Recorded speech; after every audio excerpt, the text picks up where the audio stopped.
Mr. Wright, as you know, the handling of Sandy flood insurance claims by FEMA and its contractors was an utter disaster, resulting in untold thousands of survivors being lowballed and unable to rebuild.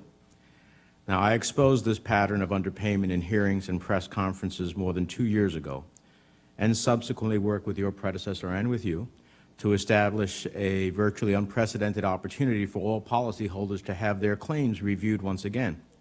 And while FEMA should have gotten it right the first time, I do appreciate FEMA's acknowledging it made critical mistakes and attempting to remedy them. Unfortunately, even the remedy has been fraught with hurdles and delays, with many Sandy victims still waiting 200, 300, or 400 days beyond the 90-day time frame FEMA initially promised. But I want to focus on the present rather than the past and get New Jerseyans the funds they need to rebuild as quickly as possible. On this front, I worked with you to speed the recovery by establishing a pilot program to get Sandy survivors the funds FEMA itself agreed it underpaid originally, without jeopardizing the homeowner's right to appeal to a third-party neutral. If it's taking so long to conclude the neutral hearings, why not pay the undisputed amount up front and let people get going?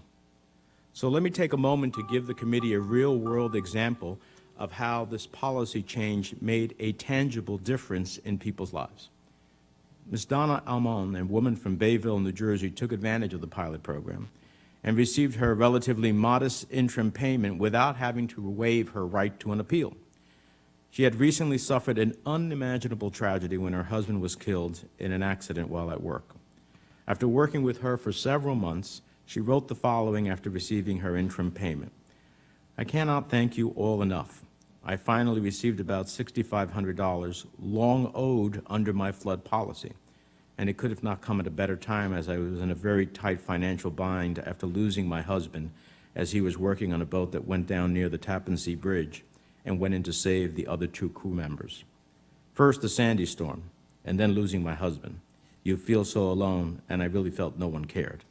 My home was demolished in February, and 2 weeks after, I lost my husband, then the finances. Getting the money up front was so important for basic things. I'm still pursuing the neutral because I feel I was underpaid even after the review found I should be owed $6,500. But I couldn't just wait 5 or 6 months for the neutral to conclude. This helps the little people so much. Please keep it going. Don't stop now. Other families need the same help that I have received. Sincerely, Donna. Now, previously, Sandy survivors were faced with an almost impossible choice. Either accept the offer from FEMA and waive your right to an appeal, or wait potentially for months on end without any payments until the neutral issues a determination and FEMA accepts it. Many survivors who knew the FEMA offer was still less than they deserved were all but forced to accept the underpayment because they needed the funds immediately to keep their heads above water. Now, unfortunately, I understand that FEMA now claims it doesn't have the authority to implement even these basic common sense fixes.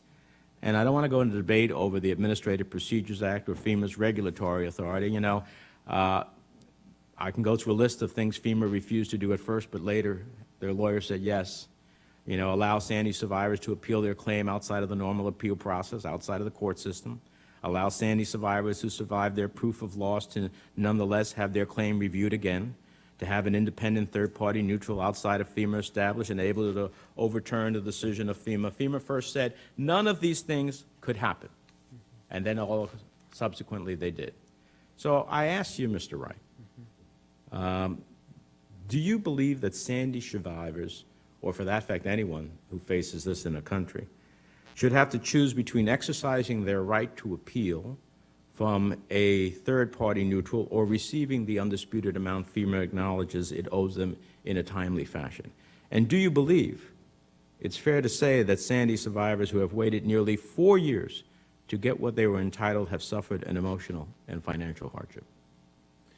Mr. Menendez, I appreciate your leadership on this, and I, like you, am entirely focused on getting everyone the dollars that they're entitled to.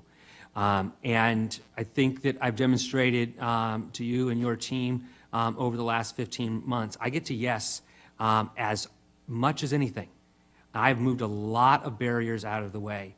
And the struggle I've had on this one, without going into particulars, Administrative Procedures Act, is now I'm stumbling through these pieces. And so what I've gone back to my team says, the outcome is speed to get these answers. And so I have to find more ways to speed this up, to get folks through the neutral. So we're at a point where 97% of the files are reviewed and 80% of the offers are made, which has not been fast enough for me or for you.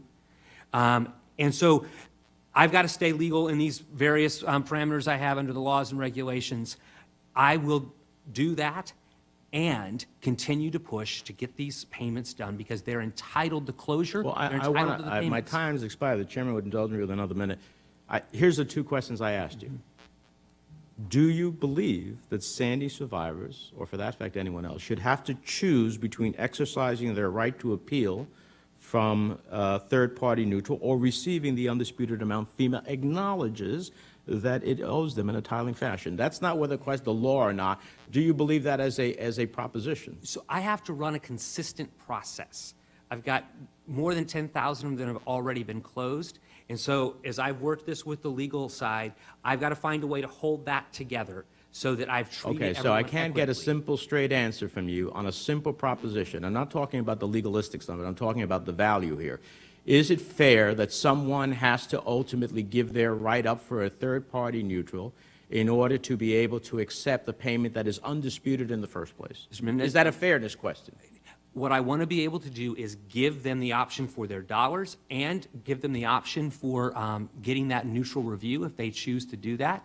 We did agree to add that piece, and we are speeding up the pace of it. It has not gone fast enough. I will continue to work to find a way to get payments in people's hands. Well, Mr. Chairman, and I know you have a great concern about this program and certainly its financial viability, but here's my point.